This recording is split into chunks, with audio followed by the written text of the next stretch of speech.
Welcome back to True Sailing, episode 38. My name's Joe. Let's set sail. A little sing-songy, a little more sing-songy than I wanted it to be. But, you know, oh, Jesus Christ on the cross. So, check out this episode on YouTube if you're not already on there.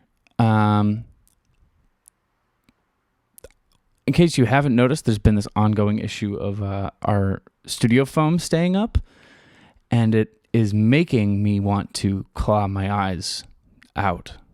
So, today's episode is about staying calm in the face of danger, in the face of adversity, in the face of your goddamn studio foam falling down, and it's the only two pieces on this wall that are in frame. So it's a matter of staying calm and realizing that a lot of shit's not important. Big week. It's been a big week. It's going to be a bigger week coming up. Your boy's day of birth, your boy's cake day. It's right around the bend. That's good. I'm making a mess in here. My cake day is right around the bend here. It's this Friday. So tomorrow I'm going to be taking a little sailing. I'm going to be hopping on the old boat ski and heading down to Boston, seeing Jim Gaffigan. It's my birthday present from Jamie, so thank you, Jamie, for that. We're going to be... I've never been to the Wilbur before. I was going to go to the Wilbur about 5 years ago to see Bo Burnham. And I never did. So now I've never been. So now I get to go. So now it's my first time going.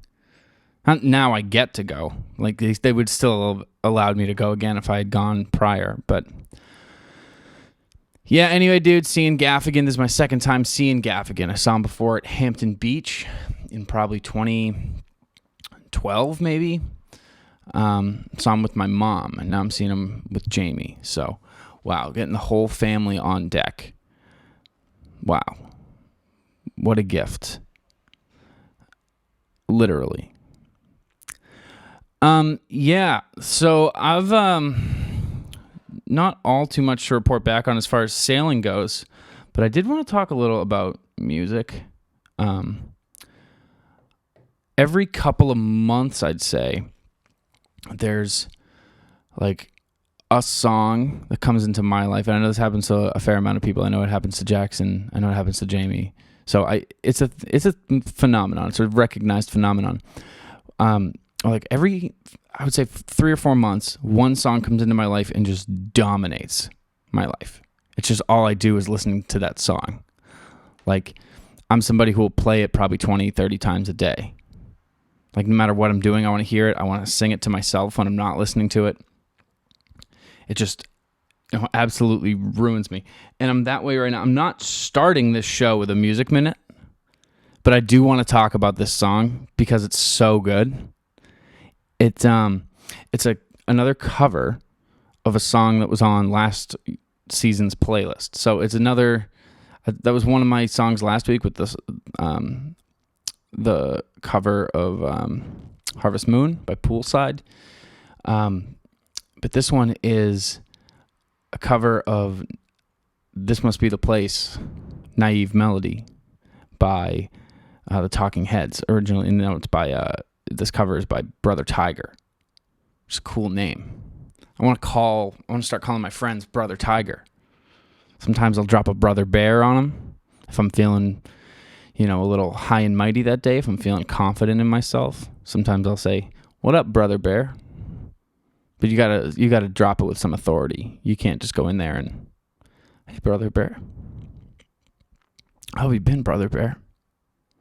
I gotta say it with some chutzpah. You gotta drop, "What up, Brother Bear?" People respect that. So I just might feel so confident one day down the line, maybe, that I drop, "What up, Brother Tiger? How you been, you big cat?" Rawr. You got to be walking around with some cantaloupes in your jeans to drop that. That's a gutsy move. That's how you lose a friend, is what that is. But anyway, Brother Tiger, dude, they do this cover. I don't know if you guys know the song Dolce Vita by Ryan Paris. I think it is Ryan Paris. Dolce, we're living like in a Dolce Vita. It's an unreal song, but this is not that song. But it sounds a lot like it at the beginning is what I was getting at. The first 10 seconds sounds exactly like it. And I had Spotify and shuffle. And it came on. And I was like, oh, Dolce Vita. I haven't heard that in forever. And then this synth came in. And I was like, I recognize that melody. I don't think this is Dolce Vita, though.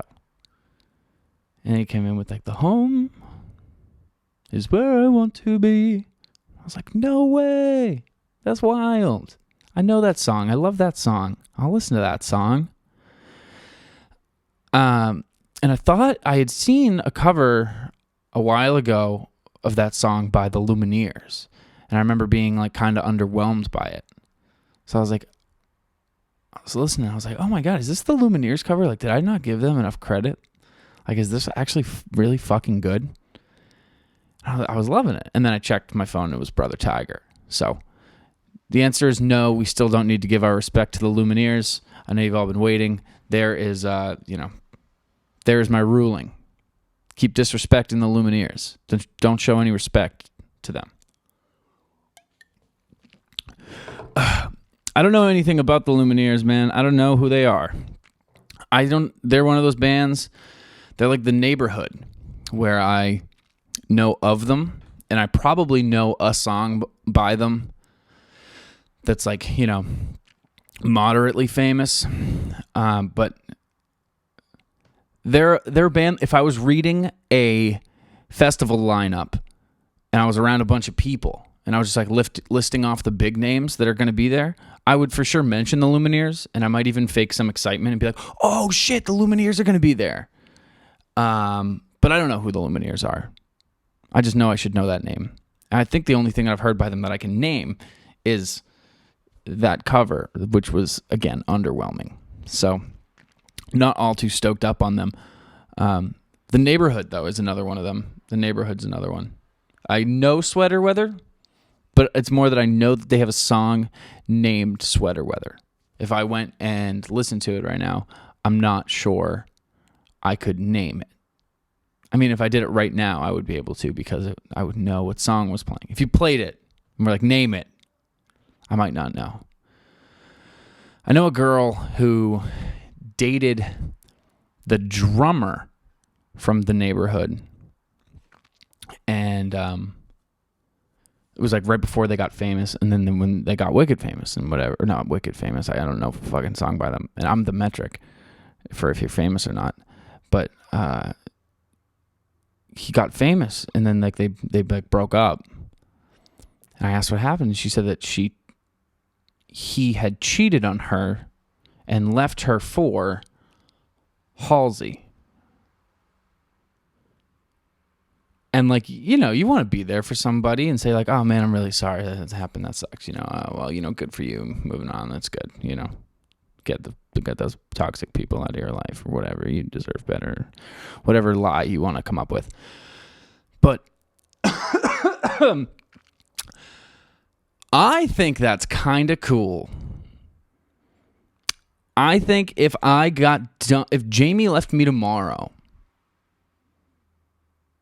the best case scenario for why that would happen would be her being I don't know. I'm dating Jason Tatum now. Sorry. Or the Shawn Mendes gave me a buzz. He wants to go out. I'd say rock on, man. Rock on. You just boosted, your networking by about 10 million %. Now those people kind of. Or no, wait, I got lost there. Sorry. I tripped up my own train of thought. I was thinking about myself. Wow. What I was trying to say is, you go ahead, dude. You just made a huge step, you got a lot of money and fame and opportunity coming your way.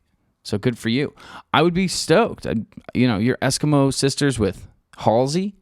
Halsey's pretty cool. She's another guy another lady, another musician who I don't know a single song by, but I know her name. Wow. I wonder if there's more artists whose names I know but don't know any songs by them, or artists whose songs I know but couldn't name the band. Wow. I'll tell you, I'm really banking on the fact that Heaven is going to have some stat sheets, some deep sabermetrics on what's been going on down here during your time here. God, that'd be cool to know that. How many band names do you know? I would guess over 3,000. Maybe not. I don't think I could list them all. I think you'd never be able to access those parts of your brain, but like at one point your brain is probably known. Maybe even like 5,000. I couldn't begin to guess. That's wild. I don't know. And then like how many songs you've listened to. You could see in my version of the afterlife, you would be able to see what your most listened to song was. I'd be like the Spotify of Hades or whatever afterlife you want to believe in, you know? I'd be like, here's your, most listened to from your 20s. What's the song you heard the most? This. What artist did you listen to the most? This. That'd be pretty cool. It's a lot of things that I'd like to see. That'd be cool. Man, I don't even know what stat I would want. If you got to the gates and God was like, this is the rule, dude, you get like one stat. And that's it. And then you just got like eternity of hanging out on the clouds or whatever. But before you get to, lounging on this vapor, you've got to tell me what stat you want to see, and then you got to see it, and then you got to not hate yourself for eternity for not choosing something better. Because you would have forever to sit there and be like, why the fuck didn't I ask? If I've ever been, I don't know. I'd ask something dumb. I wouldn't think it through all too hard. It'd be funny if God gave you like 5 seconds. He's like, you got to pick a stat. I'm going to let you know it. I'm going to let you see it. I'm going to give you a preview into this all-seeing eye of mine. But you got 5 seconds. What stat do you want to see? Go. 5, 4, 3. Because I would say something like, have I ever been in the same building as Michael Jordan? It's a waste. It's a waste of a pick. You could see like how many people's hands have I shaken? Because who knows, man? That's pretty wild. How close was I to like getting like a deathly illness at any point? Was I ever in the same room as somebody with like, the Black Plague or something? And I just didn't pick it up. Like how many total hours have I spent playing video games when I have way more important things to be doing? That's an interesting one.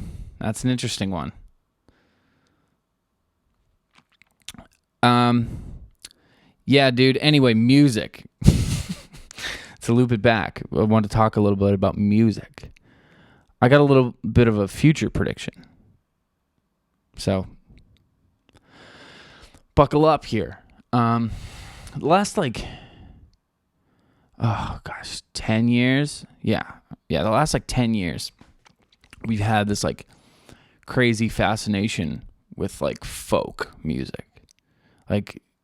Be it that you see it or not, it's everywhere, started off with things I always think of Edward Sharpe and the Magnetic Zeros, or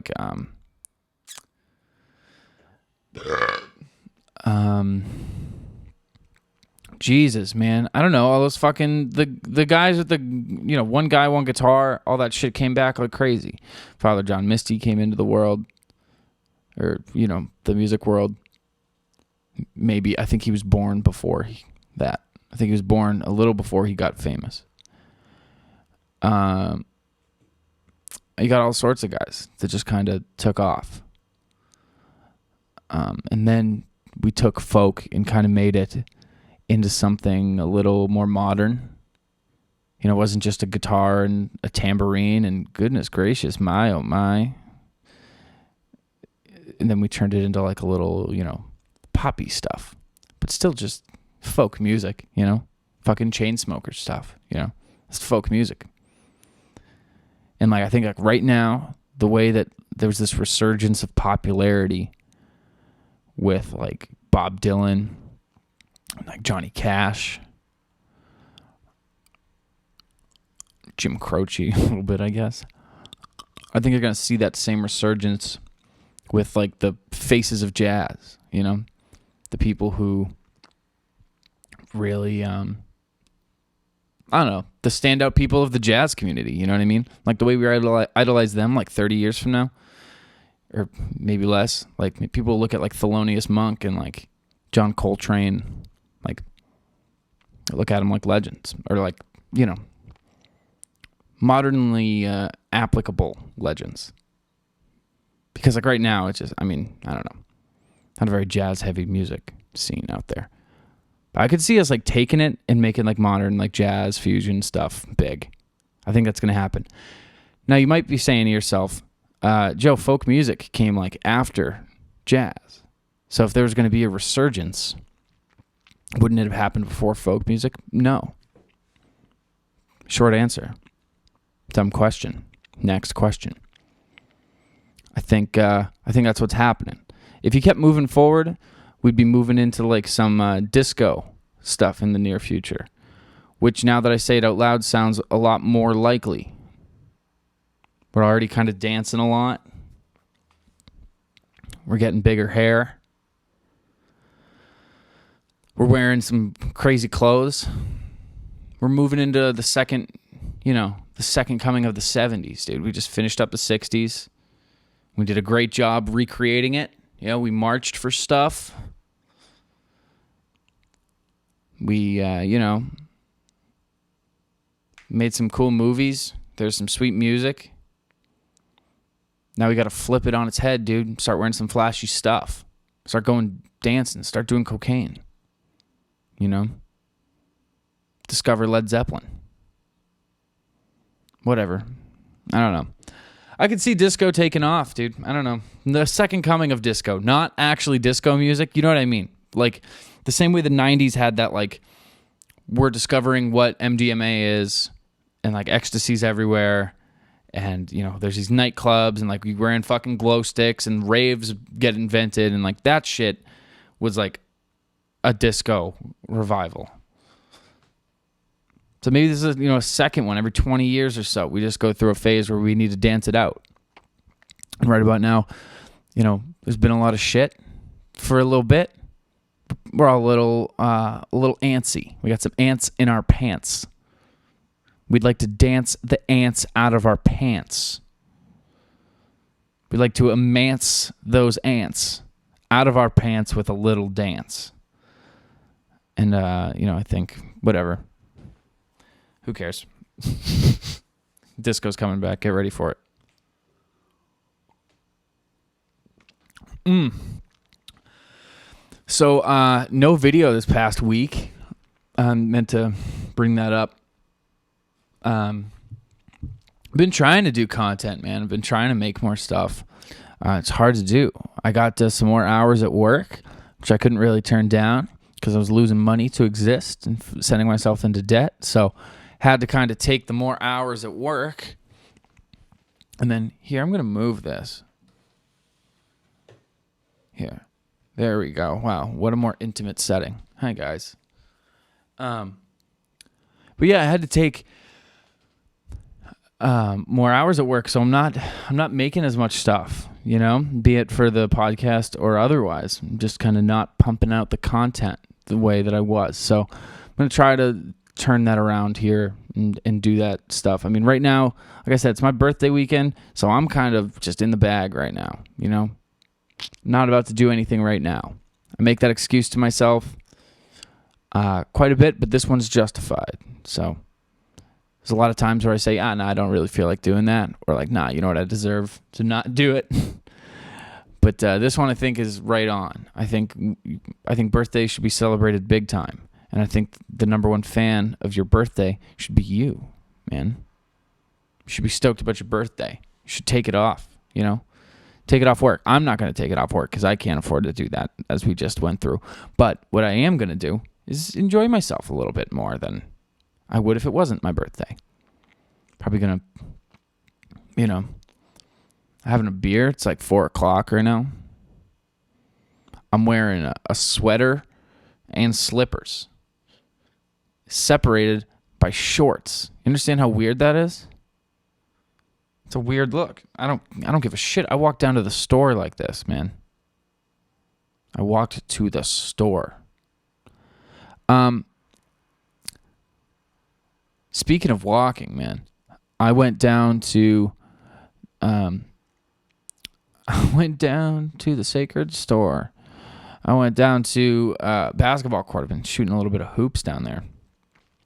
And I was shooting alone, right? Like I show up, the court's totally vacant, right? Which is cool. I like when it's totally vacant. When it's, when it's full, I just drive away.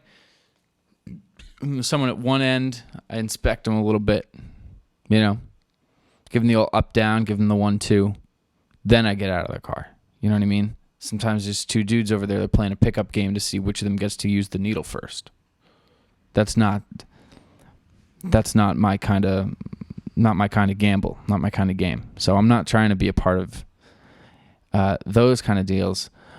But so I went down and it was totally vacant, and I was stoked about it. So I went out, grabbed my ball, put my headphones on, and just, get in the zone. Because I'm playing 2K a lot, and for the love of God, I hate that I sit inside and can't put it down. And talk about the needle. The needle for me, baby, is that 2K. I really can't stop with it. It's bad. I don't even enjoy playing. I'm like, all right, that's the last one. And then before I know it, I'm just pressing, like, next game. I'm like, what am I doing? I'm not even enjoying this. I'm over it. But so I was like, I'm just going to go shoot a basketball. I'm so into fucking basketball right now, you fucking idiot. How about you get out of the house and you go shoot a basketball?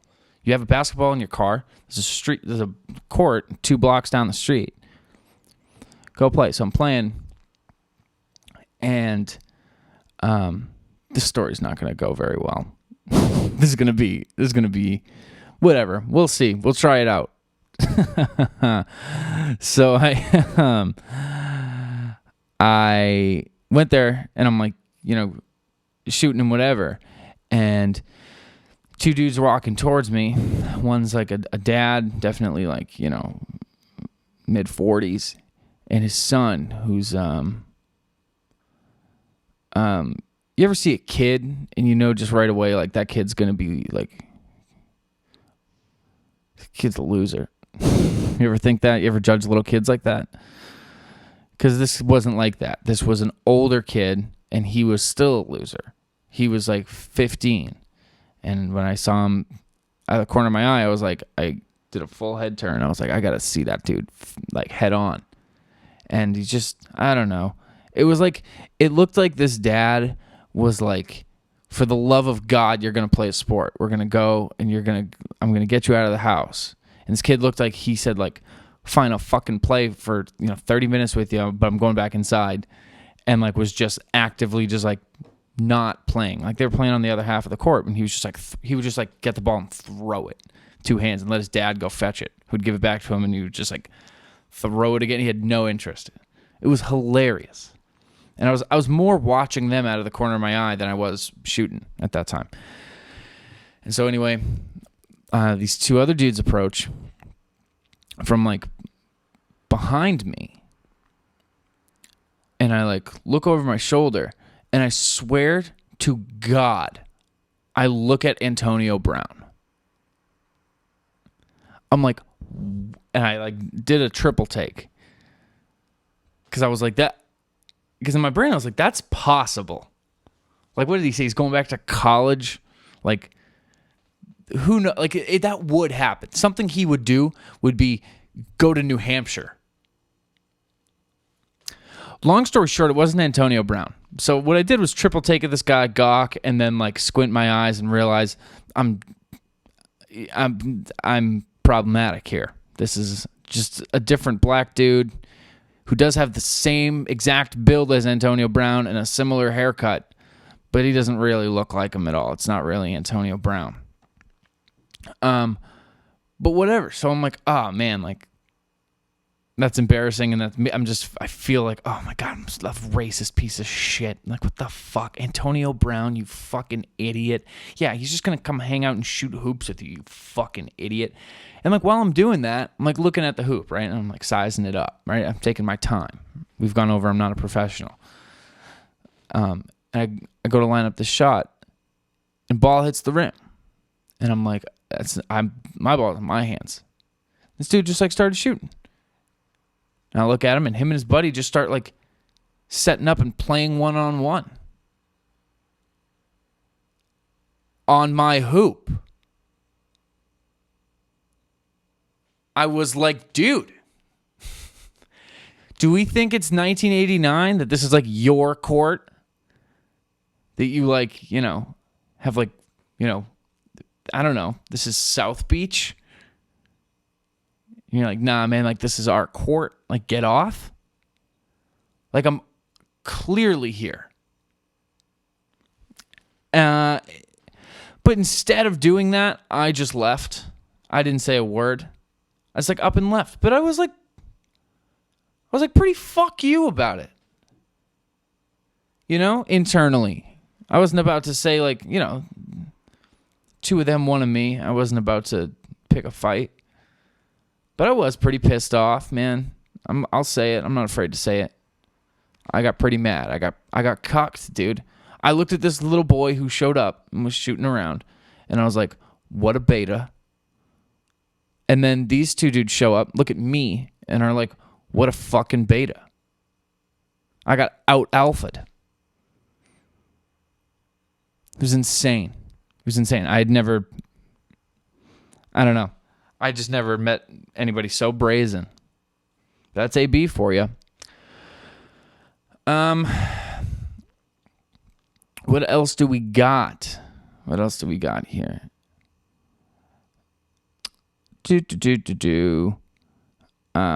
Yo, I have been watching this dude on YouTube. His name's Nexpo. It's like Nightmare Expo.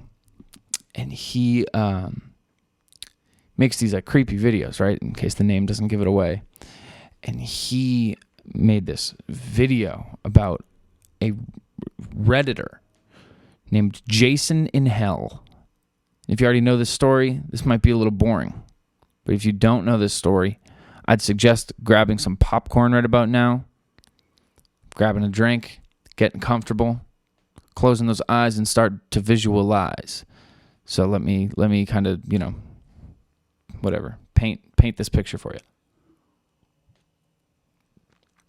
So, JasonInHell is a Redditor.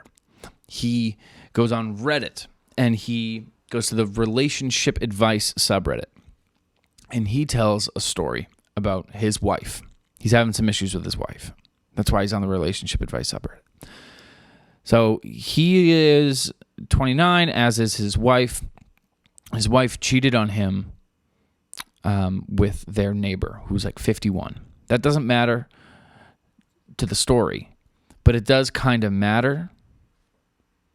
You know, if you get cheated on versus if you get cheated on with someone who's, 20 years your senior, there's a difference. 22 years your senior, there's a huge difference there. I don't know. I don't know if it's better or worse. I think it's worse. I think it hurts more, but I don't know if it's actually worse. Because they're looking for something you can't provide. You know what I mean? Jason, if she wanted some wrinkly skin, dude, or if she wanted some gray hair, you can't do that.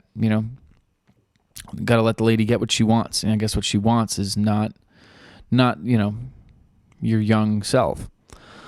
So that happened, right? And it's their neighbor. It's like their next door neighbor. And he's like, just getting paranoid that it's happening again. Happened like a little over a year ago. and he's afraid that it might be, starting up, something might be rekindling between the two of them, right? So he like takes his wife's phone and he installs some software that like sends all of her text messages to his laptop, right? So he can see everything that she's saying, whatever. And she is texting with him. And they, nothing crazy, but it's like, they're talking, they're interacting, they're, which is still too much, which is still a no-no, right?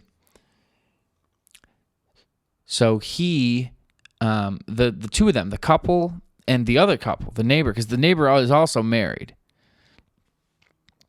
So they, Jesus Christ, what the fuck? I'm sorry. I'm trying to remember like the ending of this story, and I'm leaving you guys on the hook here. My bad. Let me try that again.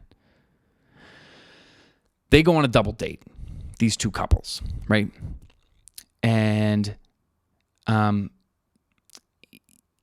when they get back from this date, they go to dinner and then they come back, and the two ladies go and do something, and the kids, they have kids. Their kids go and do something together, and then the guys are hanging out together, right? By the way, this is incredibly weird already. This seems like something that shouldn't have happened. I would argue under any circumstances, but like I get like, double dates, like, and doing that shit, like the guys hang out, girls hang out. I don't know, dude. I don't know. It's weird, man. It's very weird. It feels like your couple is dating that couple. I don't know. I wouldn't do that, man. I would not do that. Even with my closest of friends. I don't think I've ever been on a double date. Not in a long time, anyway. But, so the guys are hanging out, and he, like, pulls out his laptop, right? Because they're back at his place, Jason's house. And he can see that they've been texting all night, and that their stuff's getting a little more, PG-13. So he's like reading these texts between them, and he can see that they're texting like right now, like as they're sitting across from each other in the living room. You know what I mean? He's like on his phone and whatever, and he can see like, and he knows like, you're texting my wife.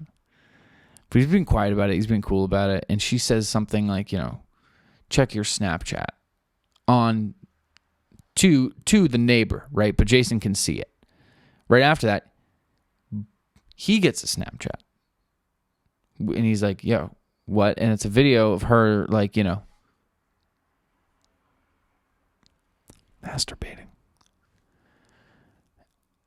And, obviously, it seems like she sent it to both of them, right? So the ladies come back, right? And Jason is like, yo, I can't hold this in any longer. I know that you're texting my wife, dude. And wife, I know that you're texting this dude, wife. And it's not cool. This already happened. And I already like kind of tried to forgive you, man. And it seems like some, some bullshit that you're backstabbing me again here. And the neighbor's wife is kind of like, oh, calm down. Like it happens. And he's like, what the fuck? And the neighbor's like, it's not that big of a deal. And he's like, what the fuck? And the wife is like, seriously, honey, calm down. And he's like, what the fuck? So he meets up, or him and his wife talk later, right? Because he's like, you guys got to leave, to the neighbors. So the neighbors leave, and he starts talking to his wife, and he's like, yo, I'm like super not okay with you like cheating on me again with our neighbor who's like 22 years older than us. So I'm like seriously going to leave you. And his wife is like, you're not doing that. Like I will 100% like tell the cops that like you tried to kill yourself or something, and I'll make you look unfit, dude. And I'm not going to let you see your kids ever again. I promise you that. Right? And he's like, Jesus, damn. All right. That's wild. So he's just been for the past, like, however long, just living with this lady and this next door neighbor who he says he still sometimes was still seeing. Just like trying to live in harmony. Just act like that shit didn't happen. And that didn't go all, or well, he was doing okay, I guess. He wasn't, I mean, he was fucking distraught over it. I guess that's not doing okay. But whatever, he's doing his best. So that's what he posts on the relationship advice subreddit. He posts that story. And he's like, so what should I do? Like, how do I get over my wife cheating on me twice with the neighbor who's 22 years our senior? And the Redditors pretty much all in unison say, dude, you should not have to get over your wife cheating on you twice with your neighbor who is 22 years your guys' senior. Fuck that. Get out of there, bro. Get a lawyer to make sure she doesn't make up some lies. Show those text messages that she was unfaithful. Dude, get custody of your fucking kids. Because I left out the whole part where she told the kids, your daddy is leaving me because daddy's mad at mommy, and you're gonna come with me. And then he had to tell the kids that's just not hold on, kids, and then talk to the mom, and that's when they decided to stay together, right? And he's like, okay, I guess I'm gonna have to deal with this. So I left that out. So they're all like, get your fucking kids, man. Don't let, because she's being crazy with them. The kids will testify, dude. They'll tell what she said. You got those texts, man. You're going to make her look like the chump that she is. She seems like a real bitch, your wife. And he's like, yo, I had my head wicked far up my ass. So thank you guys. Thank you guys for being honest with me and telling me, something I needed to hear that I didn't want to hear. Right? He's like, I think I'm going to do it. I'm going to file for divorce in the morning. He's like, I know a lawyer or whatever, right? And then there's no response to the post for months. And somebody, just stayed active on it, on the post, and was just kind of, asking for updates or whatever. And eventually, somebody posted, I don't know if it was the same person or not, but whatever. Somebody eventually posted a link to a article. And that article had, it was a story about a woman who, in facing divorce from her husband, Jason, murdered their 2 children.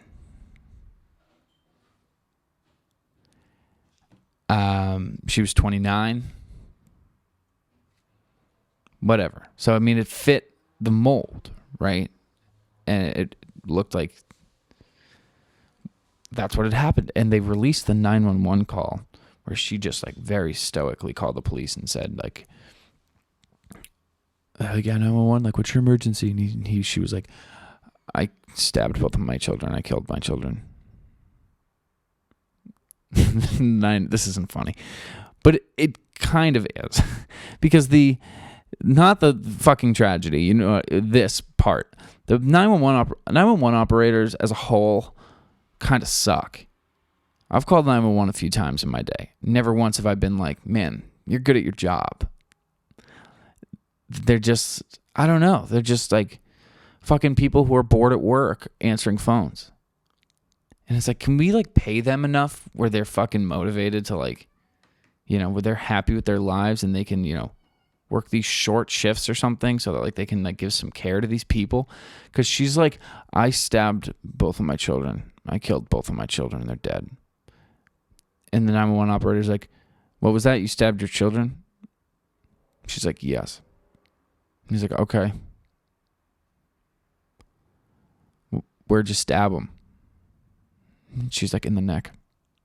And he's like, okay. Why'd you do that? And she's like, my husband was going to divorce me. I didn't want him to have them. And he's like, okay. All right, what's the address? What's your last name? Like, dude. Like, is that the kind of 911 calls you're getting every day? Because I'm going to say no, it's fucking not. Like, the 911 calls you're getting every day are a lot closer to a cat stuck in a tree than anything else. You're getting people calling 911 because, McDonald's ran out of McFrosties. You're getting 911 calls because, DoorDash is late. That's what you're getting 911 calls for. Especially in this small town and, somewhere where they talk like that. I don't know where it was, but it was somewhere where people talk with that accent, and it's not weird. I mean, it's always weird. It's a weird accent, but it's in the South somewhere is what I'm fucking trying to say. It's in the South. And it seemed like a small town. And this dude's just like, oh, so you killed your kid? Yeah, I'll send the police to arrest you. And I'll send an ambulance to, see if, check on the kids or whatever. And yeah, it should be about, 10, 15 minutes. Just, leave the light on. It's just like, dude, you should be frantic. And I know I'm saying like that seems like a worse quality to have for somebody who's like would be good at being a 911 operator, but you got to give me something more than that, dude, because it sucked, man. It sucked. He put no effort into this. He couldn't give a shit. He talked with the workplace feelings of somebody who was working a shift with another person and they took their lunch break earlier and he was hungry, but he didn't voice that. So now he has to sit there even though he wanted to take lunch first because his shift started first. You know what I mean? That he's like, really? Like, John went on lunch already? Are you fucking kidding? He's been here for 2 hours. He took lunch. So I have to wait half an hour to go lunch. Hello? You stabbed your kids? All right. Yeah. How many kids? All right. That's how he sounded. So anyway, couple more months go by, and Jason ends up, responding to this thing and on the subreddit and saying like, hey guys, I'm sure you've seen the news article. Yeah, that's me. Yeah, this happened. My wife killed my kids. And yeah, I'm not too stoked about it. So life's been kind of hard, but like, thanks for the advice. That's dark. That's not what he didn't say like, thanks for the advice. I mean, he kind of did. Those people must feel like shit. And they gave the right advice, is the thing. Like, they were like, dude, like, get out of there. That person sounds crazy. Who knows what that person is capable of, bro? Double homicide, apparently. All right. Let's do a music minute. So here's what we're going to do this week on the Music Minute. We're just going to do that one thing again where I talk about the music that I've been listening to, then put that music on the brand new fall compilation True Sailing playlist on Spotify. That's where you find it on there. So obviously this must be the place covered by Brother Tiger. It's a hell of a jam. God, that song's so amazing. I already talked about it for 10 minutes on this show. We're going to go with one that I don't think this was on the last playlist, but if it was, I'm sorry about it. Actually, you know what, man? I don't know if I'm going to do that one. Getting second thoughts about this one. No, I'm going to do it. Yeah, I'm going to do it. It's Still Think by Chrome Sparks. I came into the studio yesterday and threw on that song while I was just kind of, prepping for the podcast because I may or may not have done a take yesterday that is not coming out. But I came in here and I threw that on, and I remember like, dude, I used to come in here every day and put that on. Like that song was borderline running my life. And you're doing a puzzle, and I would listen to that song on repeat. And it's like, it's weird to have like a nostalgia for like 3 months ago. But that's kind of how I feel about that song right now. I feel like, oh man, like that was a bunch of fun when I was doing that a couple months ago. Wish I was still doing that. I mean, I could do it again, but whatever. And the third one is going to be Johannesburg by Africa Express. This Damon, what's his face? I can't believe this is my third time talking about this song and just calling him Damon because I don't remember his name. Is it Damien? It's the fucking guy from Blur who's also the Gorillaz. And this is just some new stuff of his. He collaborated with a bunch of people, and he made this song called Johannesburg, and it's really good. So I would check it out if I were you. But, you know, you do whatever you want to do, man. Don't let me boss you around. You know, stand up for yourself. Stick up for yourself. Grow a fucking backbone. Get off the fucking boat.